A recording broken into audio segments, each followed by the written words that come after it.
muri yeZimbabwe pazoshata manje notirikuona kuti Zanu PF varakashi yava kusimbisa one party state zvazobuda pachena manje notirikuona kuti varakashi vanopropose kuti vachinje constitution kuti term ya president increase from 5-year term to 15-year term. Elections azoitwa after 15 years. Muri yeZimbabwe satandarambe rinya iyi aiwa ndokurudzira wasubscriber wolike wotina on the bell icon tabuchana updates anokupa pano paZim News Live.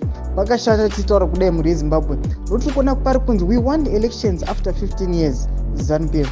In a recent development, the Zanu PF Varakashi team has steered controversy by advocating for an extension of President Emmerson Mnangagwa's term of office. The party, which currently holds a majority in parliament, has proposed amendments to the constitution, prompting a heated discussion within Zimbabwean political circles. This move has raised eyebrows among citizens and opposition groups, questioning the implications it could have on the country's democratic processes.